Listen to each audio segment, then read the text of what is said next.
My name's Chris. And I'm Kristie. This is the Washing Up Podcast, and this is our Masterchef special. It is 15 minutes of random talking about new stuff Masterchef. All new things Masterchef. New chef. Well, now that Tina Sparkle has entered our lives, let's move on. So we said we were going to do a mini podcast to sort of give our views on the Masterchef announcements the other day at the 10 launch for the new season, and yeah, that's what we're kind of here to do. So Yep. we're going to start with, obviously, the first big bit of news. Well, the first obviously bit of news is that MasterChef was 100% returning. Yep. Which we sort of all knew, but it's good to have that confirmation. Good to have that confirmed. But the exciting news is the announcement of the new judges, which I was quite pleased by. I think they got the mix correct. Yeah, so we looked at when the judge announcement happened. So the judge announcement was Melissa Leong, Yes. Jock and Andy Allen. So they're the three new chefs, and we were instantly treated to some wonderful tweets about RIP MasterChef from people that have clearly never watched the show or haven't watched it since maybe Julie Goodwin. But that said, when I had a look at the article on 10play and on the Facebook page, and the majority of tweets or comments were actually very positive, and I agree wholeheartedly. Melissa Leong, a lot of people didn't know her, but those of us who do were kind of like, shit, share. She's got the gravitas, she's got the know-how, she's got the skills to back her, and she's got a killer Insta. So what more could you want? And her Instagram is amazing. Yeah. Which is absolutely, yeah. If you don't follow her on Twitter or Instagram, it's Fooderati, and it's so good. And when they interviewed her, she said it's great to have a woman of colour representing, being represented in the foodie kind of zone. They're not her exact words. I'm just kind of making my own. Yeah, especially with the foodie zone. But highway through the foodie zone. But so let's start with Melissa Leong, shall we? So because that's a really good place to start. We've talked a little bit about Chef's Line fairly recently on SBS and Netflix. If you haven't watched it, go watch it. Yeah, it's an absolutely great show. What I'm interested in is that they did announce the new series of Chef's Line. So maybe she's doing both, like Maggie Beer can jump between them? My other argument is that SBS, of course, being a public broadcaster, they can probably get they don't count. More. They don't count as an independent network. Yeah. You make no revenue. Exactly. You're funded by taxpayers. So Melissa Leong is one of the three hosts / judges on the Chef's Line, along with Dan Hong and Mark Olive. And it's got an absolutely wonderful feeling to it. Yeah. They do a lot of the blind judging. Every week, one of the three of them is the blind judge and goes off and does the judging of the dishes. They're really good at judging the elements they're asked to judge and not picking superfluous garbage. No, and she's good at calling out things like, there's no generic Asian flavours. She will break down the culinary delights in front of her as to what culture that they come from. Like, I think it was in Japanese week, and someone had tried to throw in a few like Korean elements, or maybe it was in the Chinese week, but she was like, no. Yeah, we don't do that in this culture. That's this. Excellent. And it was really cool because like I was learning stuff, and I'm like, finally, because it's very Eurocentric, the Australian foodie culture at the moment, in the terms of differentiating between Italian, French, Scandinavian, and all that kind of stuff. Like they're technically all European. It's Euro foods, but it's really interesting because like going for some Euro flavours. Gonna mix some haggis with my borscht. But with Melissa Leong, it's great because again she is a food critic. So that's not because she's not replacing anybody, but again that would be the Preston role. Yeah. But it's not the Preston role; it's the Melissa Leong role because she will do something different. And what I really liked, and this was where they try to do. Judge defends themselves over negative press. Now, as I said, she didn't cleanse her Twitter. No. And there's two tweets that were brought up, and they were brought up on the project, and I'll read them out, and then I'll go back through because there was a tweet that I put out last week where I talked about this, and I think it's really interesting. So, the first tweet was in 2012, what happens when you go on MasterChef and then open a restaurant? Apparently not much. Back to second-hand car sales then. And the second tweet was somebody had tweeted something at her and the response was, no, David, the biggest mistake an amateur chef can make is going on MasterChef. Now, she came out and said, no, I'm not going to back down from those comments because that's me, and I don't believe in sanitising myself, and I don't believe in, not being me and speaking out. Yeah. My comment on that was, Melissa Leong, I think this is a really good thing. A lot of people were going, oh, well, how can you have a judge who hates the show? What Melissa Leong was saying is what the audience has been saying for a very long time now, which is that the negative aspects of it are something where a lot of people in the food service industry don't take it as seriously as you'd hope, for a start. No. And secondly, and far more importantly, I would love this if I'm someone who absolutely passionately loves MasterChef, because it means she's not coming on the show to just follow the existing format and pretend to be the other judges. She'd be coming on this show going, I need to see something. There needs to be some change. Absolutely. And she's media savvy, she's culturally savvy, and she's going to bring, I think, a lot of depth to the show itself and to the judging and to the experience of the contestants who go on. I mean, Matt, Gary and George gave to the contestants over the past 11 years. We saw them burning out for the past 3 years. Yep. They were crashing and burning. And it happens to anyone in any profession, and it's just because they're in the public eye. Yes, Leo has a lot to say. He does indeed. And so it's good to see that, what they've gifted has gone this far, and now it's time for people to step in and, build on that foundation. 100%. And I think that's what she'll do. And again, I think it's a really good selection, first of all. To move then on to the next person. So the next one we'll talk about is Jock Sonfrillo. Now... Oh, what a choice. Jock Sonfrillo, I think, he's best known as the owner of Arana in Adelaide. Which is Australia's #1 restaurant. Yeah, it's yes. And he has a foundation as well, the Arana Foundation. He worked for Marco, which I kind of wonder if that was a bit of a shot at Matt. But he had worked at 41 in Sydney beforehand. And what I really like... He's Scottish. He's Scottish. He's got a beautiful accent. He's got quite the family tree. If you go out and trace the family tree, his mother's family are Scottish. His father's family are Italian. He grew up in Scotland. He now lives in Australia. He's got a Rana. He's also... Most people who if you don't know restaurants, you'd know him if you watch MasterChef from last season, where he was on MasterChef last season. And everyone loved him. He was an absolute delight. Yeah, and he was absolutely fantastic. And one of the things I like about Jock Sonfrillo is he's passionate about Australian native foods. Yeah, and supporting indigenous industries that are producing those foods to source from. So I think that it's an inspired choice because it gives them more diverse range in terms of flavours they could be using. It gives them someone who will think outside the square a little bit and do something else. It also gives us an opportunity to have Ben from last season sort of pop in and just help his mentor out a little bit. I did say to Ben on Twitter that surely Jock would be doing it for him. But yeah, no, I think that Jock Sonfrillo is... The audience, by the time Jock was done last year, they were very enamoured with him and thought he was a really cool guy. And look, we will complain about diversity if there is an issue with diversity on the show. And yes, we've got another white male here, but this is a white male who's using his privilege to bolster Indigenous communities and their industries, as well as... I guess he's got, he pays his workers well. Yep.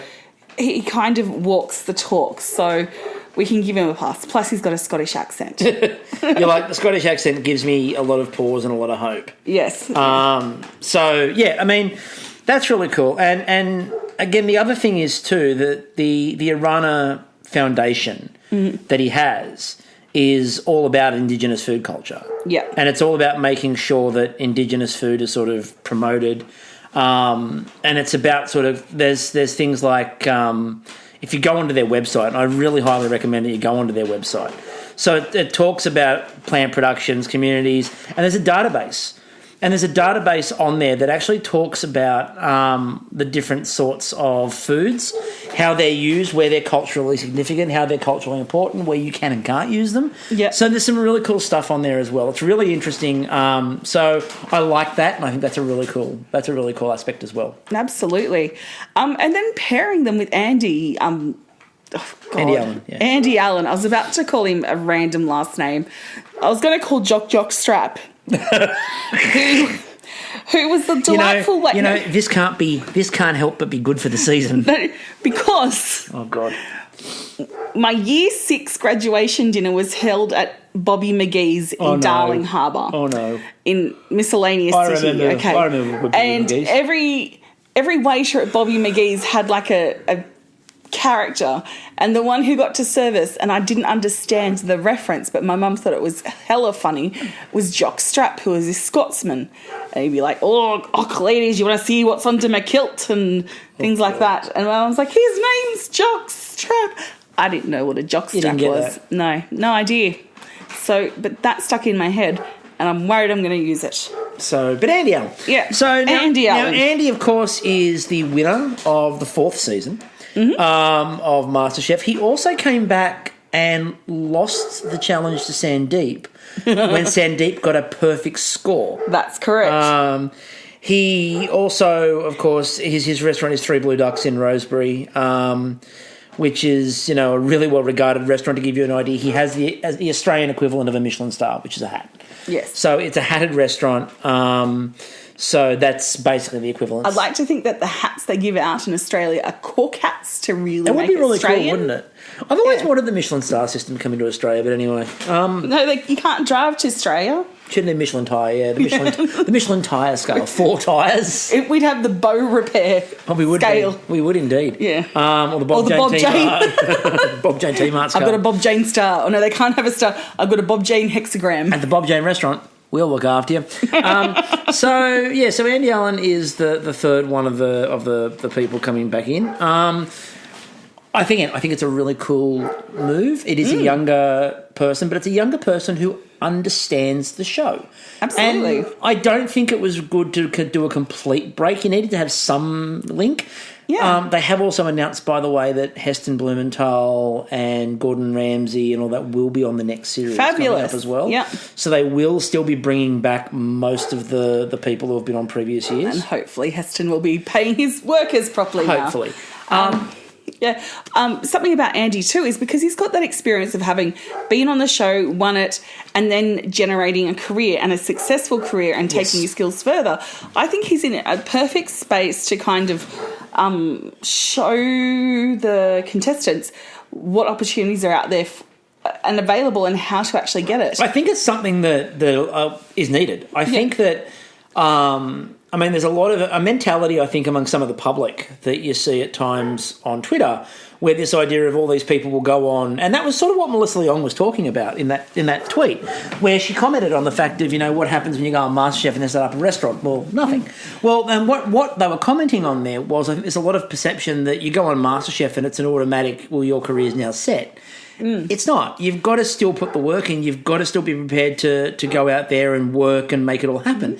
One of the things I think that Andy Allen can give them is the advice on exactly how you do that. Because if we have a look, right, it's been 11 seasons of MasterChef. Well, there are 24 contestants per season, maybe a bit less on a few. So maximum there's about 240 MasterChef contestants from Australia buzzing around.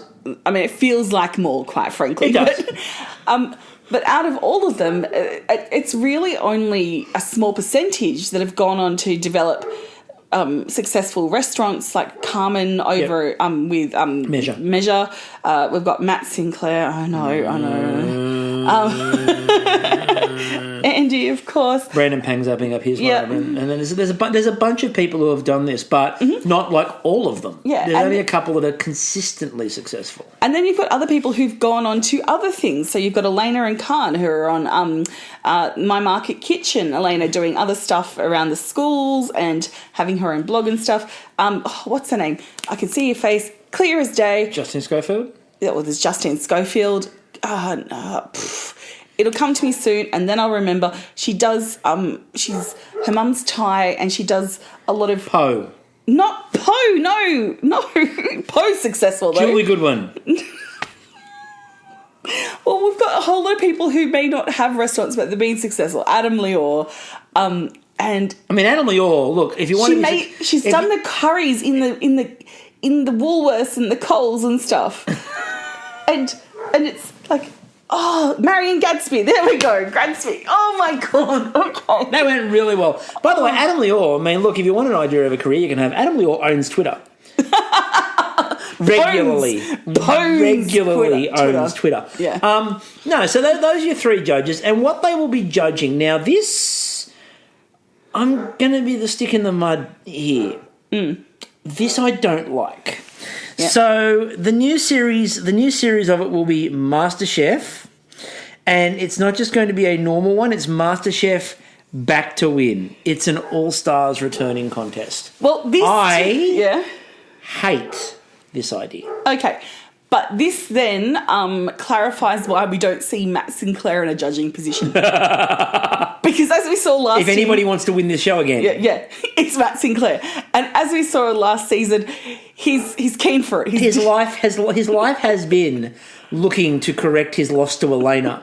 He really is. Like when they were head-to-head in that challenge. Like nobody was more driven to win than Matt Sinclair, who was just determined that it didn't matter what was going to happen in that kitchen.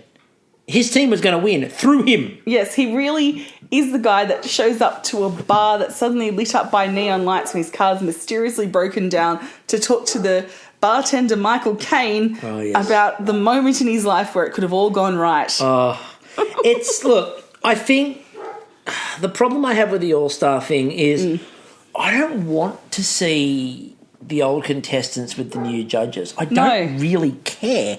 Can you also imagine if they get somebody back from season 4? Who? And Andy Allen is now the judge? You shit. I remember when we were in the house and you ate all my Cocoa Pops. Remember when You're going down. Remember when I kicked your ass? Remember that? Do you remember when I kicked your ass in that challenge? You're still shit. Goodbye. Yeah, you're basic. You're basic. You're basic. I don't want an all-star season. I want to see what people do now when they can't go in and predict what the judges are going to want. I want this idea of a completely blank slate. And I know that the new judging idea gives you that sort of. But these are all people that know the MasterChef format. And what I worry about is not so much the people on camera. I worry that production's going to fall into old habits. Exactly, because you can bring out old tropes. Like imagine if Aram was on there. I mean, they're just going to yell for 45 minutes. You know who needs to be on? Who? There's only one person I will accept on this Chloe? show. No, there's only one person. Who? John. To reclaim the white chocolate velouté. First challenge is a white chocolate velouté off. And it's just John. And the second dish is a parsnip. And sauce. Parsnip and sauce. With a piping challenge. Do your best parsnip and sauce dish. Okay. For Nathan. Yeah. Do it for Nathan. I mean, I guess I can see the reasoning behind it could be to those people who aren't quick adapters like us going, okay, we know these people, we know their chops, we're down for it. Perhaps they will entice people who are not keen to watch it for the new judges, at least for old favourites. I get the reasoning why. Look, the logic in it is there. It's just I worry that it's got potential to drag the judges sort of into the mire rather than raise everything above it. That's where I worry. Quite possibly. I want to see those judges be able to put their own stamp on things. And I don't want them to be bashed into a MasterChef sort of format. And again, I don't think that someone like a Melissa Leong is capable of being bashed into a format like a MasterChef. No, my hope is that just like we saw on Great British Bake Off when it went from BBC to Channel 4, is a smooth transition where they were still able to keep the good and inject the new. So with Prue and the host becoming Sandy and Noel, still having that spirit. However, Great British Bake Off, the format didn't need to be fucked with. No. And it was beautiful and it still is. However, MasterChef does need a little bit more. It needs a revamp. Not a revamp. It needs some TLC put back into it. Yeah, they need to actually give a crap. Yeah. We need to... We need to keep it up, like bring it up to modern times, I guess, and just put the love back in there. You shouldn't be able to predict what's going to happen before a challenge even starts. No, and you shouldn't have to sit there and know that a judge is going to pick someone because of favouritism or it just can't be that way, or you can just clearly see the judge is not giving a shit. Like that's not what that kills a show. Exactly. And we want to make sure that, again, we like the new judges, we like all this sort of stuff. Hopefully they can rise above it. So that's kind of our general views on the new series of MasterChef. My hope is that Gary, Matt and George are able to now progress onto things that they've got a passion for, and that they've, you know what I mean? And not like the article in the Australian claimed going over to My Kitchen Rules. Look, which I don't think they will. One, I think the contract with Pete Evans is probably too big for Channel 7 to pay that out. Two, they did say that it was only a Gary and Matt. There was no George involved. They've each got different buyout clauses. Yeah. So they've got a no-compete clause in the contract. Right. With commercial. So they can do streaming, but they've got a no-compete with commercial. And Colin Barris's is apparently longer than the other two. Right. So the other two can go off and do whatever they want. Colin Barris is stuck a little bit longer. Right. Well, the thing is, for me at the moment, Colin Barris has a long way to go for restitution in this whole thing. His name is still mud. He needs to make some genuine attempts. He's been cancelled by a lot of people, and if he's going to make a comeback, it's going to have to be after some genuine restitution to the industry that he benefited from. Yep. Gary and Matt have a lot of grace, and I think Matt would be a fantastic travel. I'd watch his travel show. I would watch a food and wine show with Matt. Matt Preston. I would watch that in a heartbeat. Gary, I just want Gary to go and rediscover his passion for cooking. Absolutely. Because when you see it, it's great, but we haven't seen it consistently. No, the best times we've seen Gary is when he's been in there mentoring, and who knows it would be lovely if at some point Gary came back and did a masterclass like that. It would be cool. It won't happen, but it would be cool. No, exactly. But he was a fantastic mentor, and maybe that's, something that we'll see in the future. Maybe. So let us know who you would like to see back in an All-Star season. Remember, it's an All-Star season where it's back to win, which I assume means you're not going to see people that have won previously. So I'd like to see Jess back. I think she was robbed last season, and I'd like to see her back. Who else? Maybe What's-a-Facey. Can see her face and it's gone. Good old What's-a-Facey. So Kristie would like to see What's-a-Facey and Who's He What's-Its. And that guy always wore a hat. Nathan. Both Nathans. And Trent. I want Trent's. Oh, God. No, it was the Trents I was thinking of. It's you for get stuck Nathan. with for Nathan and it's the Trents. To be fair, the Trents have never left. No, they haven't. The Trents have been in... By the way, just a quick upgrade. Can we get a new MasterChef kitchen? Yes. New host. Can we get a new kitchen? I don't want the same bloody garden. And for God's sake, Vespas are out of date. But you love the Vespa. I love the Vespa, but the Vespa's kind of got to go with the judges. What's going to replace the Vespa? Surely it's an eco-friendly car. An electric. A Prius. An electric. Oh, Tesla. Tesla. Perfect. I want the MasterChef Tesla, and it must be connected to Uber Eats. What if it comes back and it's just a nanny goat? And during the challenge, you can milk the nanny goat to use the milk in your genius will not be really admired in this lifetime. Anyway, it won't. So that's our MasterChef sort of viewpoints on this. Now, thank you very much for listening. We will be back several times this week.